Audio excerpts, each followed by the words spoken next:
네, 안녕하세요. 주식게임 시장에서 살아남는 방법을 알려드리는 송기훈 대표입니다. 네, 포스코 DX 25일장 종료되면서 영상 하나 남겨드리는데요. 오늘 매매 동향, 프로그램 애들이 좀 많이 사줬죠. 좀 많이 사줬는데 사실 포스코 DX 입장에서는 조금 답답한 게 뭐냐면 지금 2차 전지 애들이 이미 반등을 시작했을 때 포스코 DX는 횡보였단 말이에요. 그러니까 뒤쪽에서라도 좀 빠르게 달라붙는 이런 모습 보여주는 게 원래 포스코 DX의 모습인데, 이러려면은 이 상승 자체가 거래일수로 한 2거래일 정도, 앞으로 1, 2거래일 정도 유지가 돼야 됩니다. 근데 21선까지는 와줘야 사실 엄연히 말해서 다른 종목들, 그러니까 2차 전지 기준으로 에코프로 BM이나 에코프로랑 눈높이를 살짝 맞추는 거예요. 그리고 21선 넘어갈 때 어떤 현상이 일어납니까? 얘네들이 이제 매도로 돌아가는지 아니면 얘네가 추가적으로 매수를 했는지까지 체크를 해야 돼요.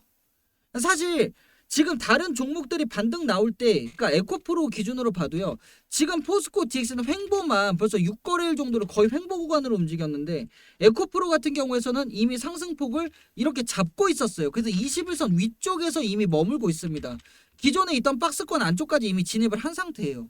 그러니까 지금 포스코 DX가 상당히 시간적으로 많이 뒤쪽으로 밀렸다까지는 여러분들도 그냥 단순하게 보시기만 하셔도 아실 거예요. 왜냐면 포스코 DX 기준으로는 이미 한 요 정도까지 와 있었어야 돼. 한 27,000원 정도에는 지금 도달을 해 있어야 사실 눈높이가 맞는 거거든요.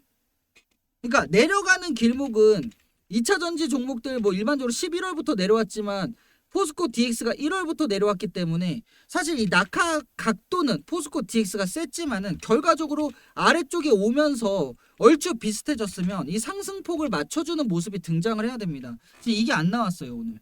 그러니까 오늘 유난히 많이 상승했거나 아니면은 내일장에서라도 혼자서 좀 움직이는 모습을 보여줘야 겨우 눈높이가 맞아요 또. 근데 여기서 2차 전지가 전반적으로 조정이 들어와 버리면 포스코 DX가 후발주자로 출발했다 또 멈칫해버리거나 또 이런 상황 벌어지거든요. 근데 사실 2차 전지는 여러분들도 아시겠지만 지금 2차 전지 분위기 좋으면, 그리고 코스닥 분위기가 어때요? 제가 확실히 살아나잖아요. 근데 아직도 700포인트가 안 됩니다. 696포인트예요. 지금 포인트 자체가 실망스러워요 지금. 그러니까 2차 전지만 사실 위쪽 박스권에서 버텨줬어도 이런 대참사 안 일어나는데 이 대참사 바로 일어났죠. 근데 지금 이제 또 눈에 띄는 건 기관하고 외국인이 지금 코스닥에서 물량을 좀 받아주고 있다라는 건데, 이제 이 두 팀 중에 한 팀이라도 2차 전지가 이 정도면 바닥권이다, 여기서 2차 전지 더 갈 곳이 없다라고 판단을 하게 되면은 확실히 주봉에서 살아나는 모습이 바로 등장을 해줘야 돼요. 그러니까 일봉적으로 살아나는 것보다 주봉적으로 살아나는 게 더 좋습니다. 어차피 이 아래 구간에서는 거리랑 마른 구간이에요. 여기서 어지간히 뛰어 올려도 거리랑 많이 안 붙습니다. 왜냐? 애초에 물량 자체가 다 위쪽에 잠겨 있기 때문에 사실 여기서 박스권 하나 들어 올린다고 해도, 주봉상으로 박스권 하나 들어 올린다라고 해도 거리랑 많이 안 터져요. 그래서 개인 투자님들도 지금 답답하다 싶은 분들이 많이 매도를 누르는 겁니다. 그냥 여기나 요런 자리에서 여기서 더 못 가나 보다, 또 2차 전지 상승폭하고 눈높이 못 맞추나 보다 해서 매도 버튼 누르는 거를 또 외국인 애들이 또 받아 먹었죠, 프로그램으로. 근데 여기에 있는 프로그램, 그러니까 프로그램 시스템 매매는 우리나라 시장에서 계속 문제로 이제 지목이 될 수밖에 없는 애들인데, 유난히 또 포스코 DX에 있는 애들이 어느 정도 올라갑니까? 저점일 때 슬그머니 들어와서 살짝 끌어올려주다가 어느 정도 올라가면 또 매도 버튼 누르는데, 이때 또 누군가가 손바뀜이 또 일어나줘야 돼. 그래야지 여기서 살짝 놀리고 또 들어올리는 이런 모습이 등장하거든요. 예를 들면 이제 요런 구간 같은 경우가 그 대표적인 케이스였죠. 분명히 시스템은 나갔는데 연기금 들어오면서 한 번 더 가는. 근데 이런 모습이 여기서 바로 등장을 해줘야 지금 어느 정도 상승폭을 이끌어낼 수 있다고 생각합니다.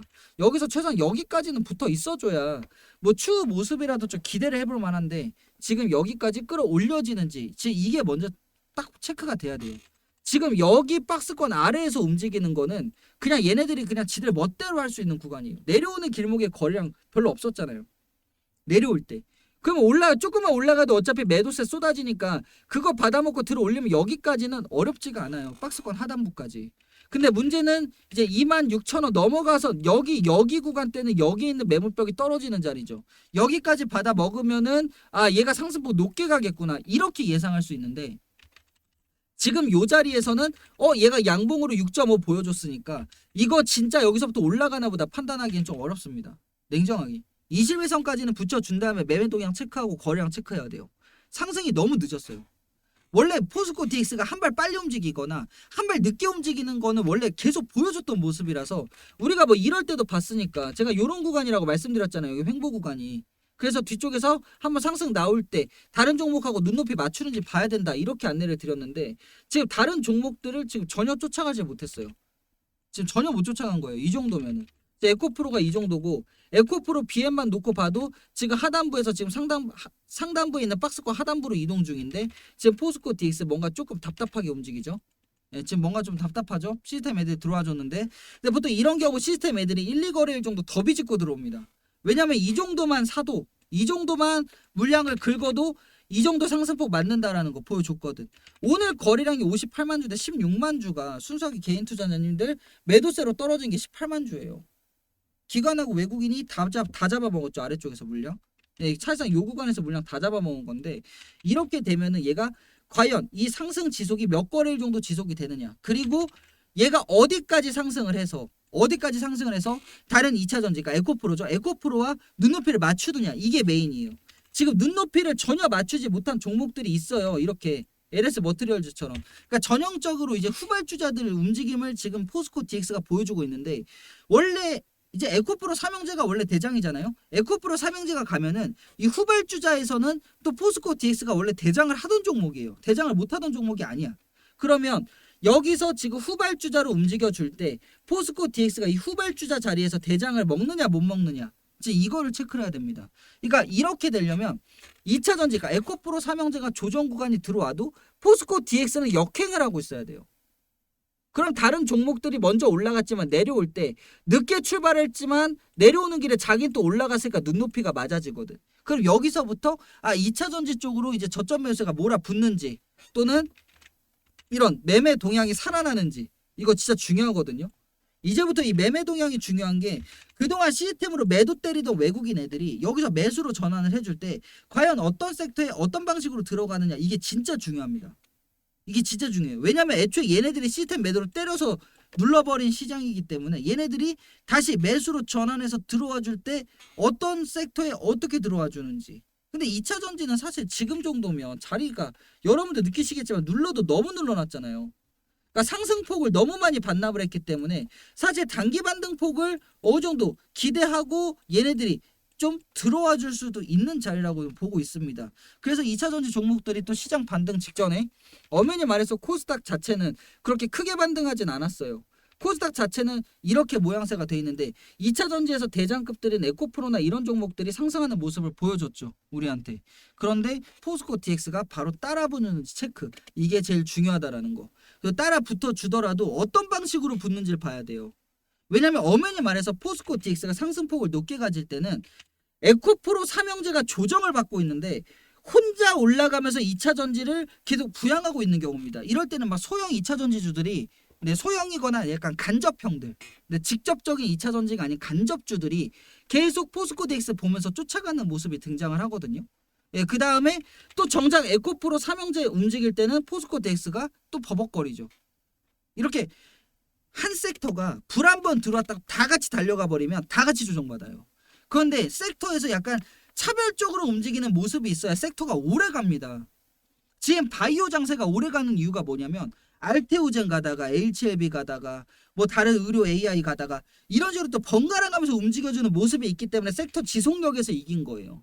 근데 섹터가 지속력이 좋으려면 특히나 포스코 DX처럼 작년 2차 전지 한 해에서 진짜 이렇게까지 뜨거웠던 종목이 여기서 2차 전지 대장주들하고 조금 방향을 역행으로 잡아주는 모습을 우리가 눈으로 확인해야 됩니다. 그래서 이 부분이 확인되려면은 한 수요일 정도는 돼야 돼요, 여러분들.